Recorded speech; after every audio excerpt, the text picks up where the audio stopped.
नमस्ते दोस्तों, स्वागत है हमारे चैनल पर। आज हम आपके लिए लेकर आए हैं एक पवित्र और गहरी शिक्षाप्रद कहानी जो शिव पुराण की रुद्र संहिता द्वितीय खंड अध्याय 27 से ली गई है। ये कथा है प्रजापति दक्ष के एक विशाल यज्ञ की, जिसमें अहंकार और भक्ति की टक्कर होती है। दक्ष अपने गुस्से और अभिमान में भगवान शिव और देवी सती को यज्ञ में नहीं बुलाते, जिसके गंभीर परिणाम सामने आते हैं। ये कहानी हमें सिखाती है कि अहंकार हमें गलत रास्ते पर ले जाता है और सच्ची भक्ति ही सही मार्ग दिखाती है। तो चलिए इस रोचक कहानी में डूबते हैं। कथा शुरू होती है ब्रह्मा जी की वाणी से। ब्रह्मा जी नारद जी को बताते हैं कि एक बार प्रजापति दक्ष ने अपने अपमान और क्रोध के कारण कणखल तीर्थ में एक बद्धा यज्ञ आयोजित किया। उन्होंने इस यज्ञ में सभी देवर्षियों, महर्षियों और देवताओं को दक्षिणा देने के लिए बुलाया।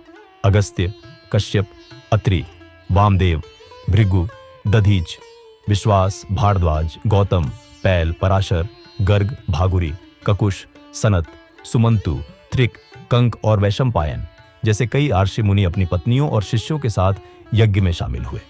सभी देवता अपने गणों के साथ खुशी खुशी वहां पहुंचे। दक्ष के अनुरोध पर ब्रह्मा जी और बैकुंठ से भगवान विष्णु भी यज्ञ में आए। दक्ष ने सभी मेहमानों का बड़े आदर सत्कार के साथ स्वागत किया। यज्ञ स्थल का निर्माण देवताओं के शिल्पी विश्वकर्मा ने किया था। विश्वकर्मा ने सुंदर और विशाल भवन बनाए, जिनमें मेहमानों को ठहराया गया। दक्ष ने भृगु अर्षि को यज्ञ का रथविज नियुक्त किया और भगवान विष्णु को यज्ञ का अधीक्षक बनाया। ब्रह्मा जी ने इस व्यवस्था को बताया। दक्ष सुंदर रूप में यज्ञ मंडल में मौजूद थे। इस महान यज्ञ में 88,000 ऋषि एक साथ हवन कर रहे थे। 64,000 देवर्षि वेद मंत्रों का उच्चारण कर रहे थे। सभी मंत्र मुग्ध होकर वेदों का गान कर रहे थे। दक्ष ने यज्ञ में गंधर्वों, विद्याधरों, सिद्धों, 12 आदित्यों, उनके गणों और नागों को भी बुलाया था। देश विदेश के कई राजा अपनी सेना और दरबारियों के साथ वहां आए। यज्ञ का माहौल उत्साह और मंगलमय गीतों से गूंज रहा था। लेकिन दक्ष ने इस यज्ञ में एक बद्धी गलती की। उन्होंने त्रिलोकनाथ, कृपा निधान भगवान शिव को यज्ञ का निमंत्रण नहीं भेजा। अपनी बेटी सती को भी नहीं बुलाया। दक्ष के अनुसार शिवजी कपालधारी हैं, इसलिए उन्हें यज्ञ में स्थान देना गलत है। सती भी शिवजी की पत्नी होने के कारण उनके लिए अयोग्य थी। दक्ष का यज्ञ धूमधाम से शुरू हुआ और सभी ऋषि मुनि अपने अपने कार्यों में जुट गए। तभी यज्ञ में महर्षि दधीच पधारे। उन्होंने देखा कि भगवान शिव वहां मौजूद नहीं है। यह देखकर दधीच ने सभी से कहा, नमस्ते, हे श्रेष्ठ देवताओं और महर्षियों, मैं आप सभी को प्रणाम करता हूं। इस विशाल यज्ञ में आप सभी आए हैं, लेकिन मुझे त्रिलोकनाथ भगवान शिव कहीं दिखाई नहीं दे रहे। उनके बिना यह यज्ञ अधूरा और सूना लग रहा है। उनकी अनुपस्थिति से यज्ञ की शोभा कम हो गई है। आप सभी जानते हैं कि शिवजी की कृपा से हर कार्य सफल होता है। वे परम सिद्ध नीलकंठधारी शिव यहां क्यों नहीं है? उनकी कृपा से अमंगल भी मंगल हो जाता है। वे सबका कल्याण करते हैं। उनके बिना ये यज्ञ अधूरा है। दधीच ने आगे कहा, आप सभी को यज्ञ की सफलता के लिए भगवान शिव और देवी सती को कैलाश से बुलाना चाहिए। उनके आने से ये यज्ञ पवित्र और पूर्ण होगा। वे परम पुण्यकारी हैं। उनके बिना ये यज्ञ पूरा नहीं हो सकता।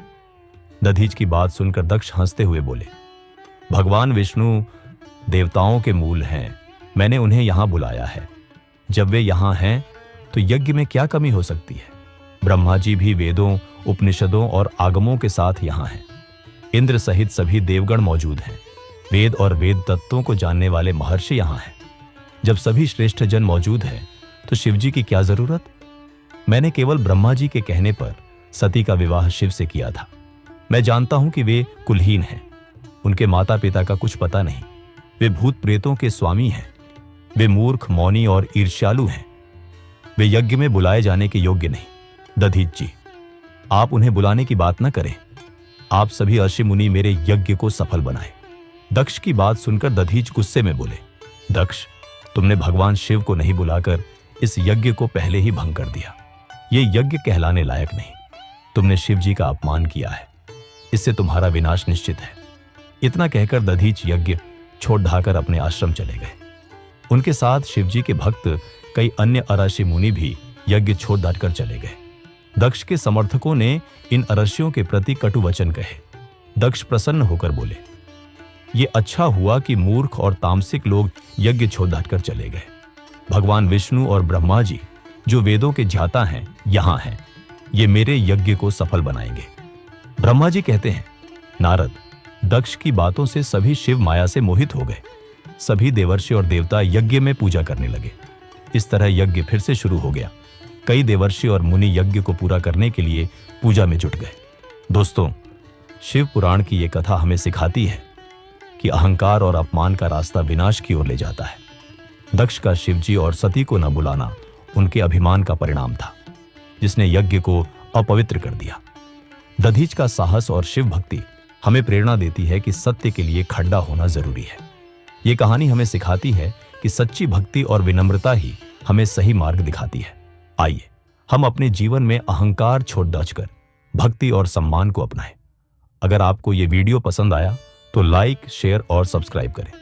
कमेंट में बताइए आपको इस कथा का कौन सा हिस्सा सबसे अच्छा लगा। जय भोलेनाथ।